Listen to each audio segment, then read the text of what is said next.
Sejam bem-vindos à recitação do Código Monástico, celebração do Uposatha. Que a Sangha Venerável me ouça. Ó veneráveis senhores, o mensageiro do envelhecimento e da morte está se aproximando e os ensinamentos do Buda estão desaparecendo. Vós deveis, com a finalidade de realizar o pleno despertar, ser diligentes e aplicados com a mente concentrada. Por quê? Porque por assim fazer, os Budas realizaram até mesmo a mais elevada iluminação e também todos os demais dharmas que levam para o caminho da retidão. As pessoas que não receberam a mais elevada ordenação não estão presentes, e agora a Sangha está em harmonia. O que devemos então fazer? Observar o Uposatha e recitar as regras. Ó veneráveis senhores, que possamos suprir a ausência daqueles bhikshus que estão ausentes e purificar os pensamentos de apego aflitivo deles. Com as palmas das mãos unidas, prestamos homenagem ao Buda Shakyamuni. Desejamos agora recitar as regras Vinaya e a Sangha deve ouvi-las atentamente. Mesmo com respeito à menor das falhas, em nosso coração é preciso cultivar medo de cometê-las. E o bhikshu deveria confessá-las com todo o coração quando realmente tiver agido com falhas. Se o bhikshu permitir que o cavalo mente galope para o caminho das não retidões, será cada vez mais difícil de se obter o controle sobre ela. Ser dedicado à educação da conduta moral ensinada pelo Bhagavan é como alguém que presta muita atenção ao ajuste dos freios para se montar o cavalo. A boa vontade é aquela que acredita e pratica os ensinamentos proclamados pelo Bhagavan Tathagata.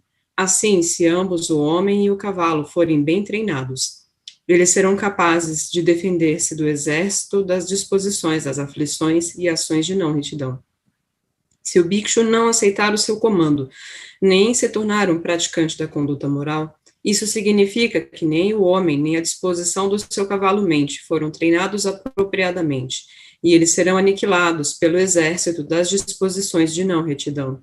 Se o bhikshu cultivar e tomar cuidado com a sua conduta moral, assim como um iaque protege sua cauda, ele verá como sua mente se concentrará com facilidade. Seja sempre dedicado, dia e noite, em buscar o conhecimento profundo da realidade. Um bhikshu assim será capaz de desenvolver uma vida de cultivo da libertação pelos ensinamentos do Buda. Que a venerável Sangha me ouça. Hoje é o 8º dia do mês, dia do Uposatha e da recitação do Pratimoksha. Se esse for um bom tempo para a Sangha e for conveniente, ela pode celebrar o Uposatha e recitar o Pratimoksha com a mente concentrada. Ó veneráveis senhores, vamos agora todos juntos celebrar o Uposatha e recitar o Pratimoksha. A Sangha deve ouvir isso de maneira muito atenta. Qualquer bhikshu que tenha cometido quaisquer falhas, que ele possa confessá-las. Se não houver uma falta, e ele permaneça em silêncio. É pelo silêncio que se sabe, veneráveis senhores, que o bhikshu é puro. Como um bhikshu dá uma resposta, se uma questão for colocada para ele separadamente. Então, cada bhikshu precisa dar uma resposta quando uma questão for repetida por 3 vezes, em uma assembleia de bhikshus nesta ocasião. Qualquer bhikshu que estiver na assembleia e que, assim questionado pela 3ª vez, não confessar uma falta que ele tenha consciência, terá cometido a falta de falar uma mentira. E essa falta, ó veneráveis senhores, foi declarada pelo Bhagavan como sendo um obstáculo para o caminho. Quando o bhikshu se lembrar das faltas cometidas por ele e desejar se tornar livre delas, ele deve confessá-las. Por fazer uma confissão, ele residirá na Sangha com tranquilidade. Mas se ele esconder a falta, sua falta se agravará. Veneráveis senhores, a nidana do Pratimoksha e sua recitação estão completas.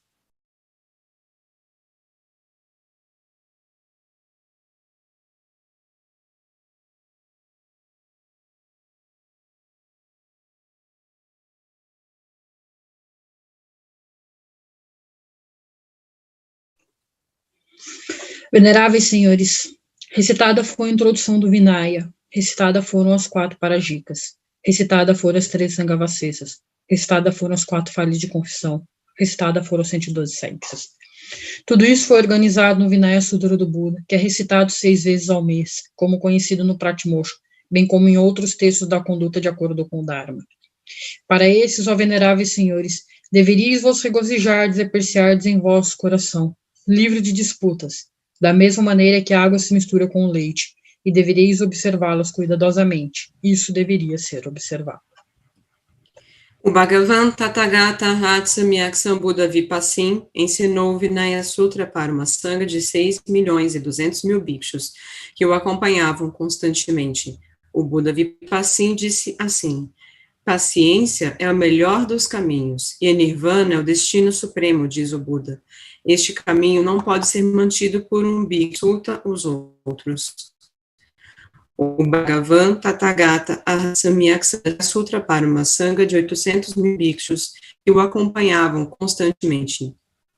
O Buda Sikhin disse assim como uma pessoa que possui olhos e visão superior escapa dos perigos, aquele que é sábio no mundo é capaz de evitar as ações de não retidão. O Bhagavan Tathagata Samyak Sambuddha Vishvabu ensinou o Vinaya Sutra para uma sangha de 100.000 bhikshus que o acompanhavam constantemente. O Buda Vishvabu disse assim: sem se irritar, sem falar das falhas dos outros, eduque-se da maneira como foi ensinada no Vinaya Sutra. Seja moderado na alimentação, cultive o gosto pela solidão e o prazer pela determinação. Mantenha a mente pura. Esse é de fato o ensinamento do Buda. O Bhagavan Tathagata Samyak Sambuddha Krakuchanda ensinou o Vinaya Sutra para uma sangha de 40.000 bhikshus que o acompanhavam constantemente. O Buda Krakuchanda disse assim como uma abelha é atraída pela flor e não destrói nem a cor nem o perfume dela, mas toma o seu néctar e parte, assim também um bhikshu entra numa vila, sem perturbar os afazeres das pessoas, sem ficar a observar o que está sendo feito ou desfeito por elas, mas se concentrando em observar o seu próprio comportamento, ele medita sobre o que é bom e o que não é bom. O Bhagavan Tathagata Samyak Sambuddha Kanakamuni ensinou o Vinaya Sutra para uma sangha de 30.000 bhikshus que o acompanhavam constantemente. O Buda Kanakamuni disse assim: se o bhikshu quiser realizar o mais elevado estado da mente, ele jamais pode deixar a mente se afastar, mas mantê-la diligentemente no estudo dos ensinamentos dos Budas, pensando concentradamente na paz, então ele rapidamente não mais se lamentará. O Bhagavan Tathagata Samyak Sambuddha Kashyapa ensinou o Vinaya Sutra para uma sangha de 20.000 bhikshus que o acompanhavam constantemente. O Buda Kashyapa disse assim: sem cometer quaisquer faltas, praticar a retidão e a pureza da própria mente. Esse é o ensinamento dos Budas. O Bhagavan Tathagata Samyak Sambuddha Shakyamuni ensinou o Vinaya Sutra para uma sangha de 1.250 bhikshus que o acompanhavam constantemente. O Buda Shakyamuni disse assim: bom é o controle do corpo, bom é o controle da fala. Um bhikshu que controla todas essas coisas é livre das faltas. Um bhikshu guarda sua fala e mente e não deixa nenhuma prática de não retidão ser feita pelo seu corpo. Depois de purificar suas próprias ações nessas 3 direções, ele obtém o caminho louvado pelos Budas. Se as pessoas vos criticarem, se as pessoas vos baterem, nunca devolvam esses tratamentos. Nunca odeiem as pessoas que vos odeiam, mas mantenham uma mente pura diante da raiva aflitiva e controlem a si mesmo quando vir outras pessoas praticando maldades. Os 7 Budas que podem proteger o mundo são honrados pela humanidade. Eu expliquei aqui com detalhes o Vinaya Sutra proclamado por eles. Todos os Budas e seus discípulos prestam homenagem para esse Vinaya Sutra. Tendo prestado homenagens ao Buda, os discípulos devem cultivar o respeito mútuo. Através do senso de modéstia e humildade é que o bhikshu desenvolve as excelências e se torna capaz de adentrar a pacificação contínua, o Nirvana. Termino aqui a recitação do Vinaya Sutra. Que a sangha de agora em diante possa realizar o Uposatha com concentração. Dedico todos os méritos gerados de minhas ações para a realização das 4 nobres verdades em mim e em todos os seres sencientes, para que o sofrimento de todos os seres cessem pela compreensão de suas causas, pela construção de um caminho que leve para a cessação dos sofrimentos, tanto por mim mesmo quanto por todos os seres sencientes, que eu possa ajudar e contribuir com essa construção e desenvolvimento da felicidade e bem-estar, por meio de uma determinação persistente, da alegria e da grande compaixão por todos os seres sencientes, até que o sofrimento de todos termine definitivamente. Tudo isso é agora reunido, direcionado e dedicado plenamente à realização mais correta da insuperável, correta e completa iluminação, que é a incomparável libertação pelo desenvolvimento hábil. Como os Budas abençoados do passado dedicaram plenamente, assim como os Budas abençoados ainda por vir dedicarão plenamente, assim como os Budas abençoados que vivem hoje dedicam plenamente, também eu, agora, dedico plenamente. Para a completa e perfeita iluminação de todos os seres sencientes, sem exceção. Dedicamos todos os méritos de ouvir e refletir sobre esses ensinamentos, para que todos os seres sencientes tenham a paz definitiva, para que todos os doentes do coronavírus se recuperem, para que todos os que morreram ressurjam na terra pura da verdade e da vida ilimitada. Terminamos a recitação do Código Monárquico. Muito obrigado pela participação. A próxima recitação será no dia 14.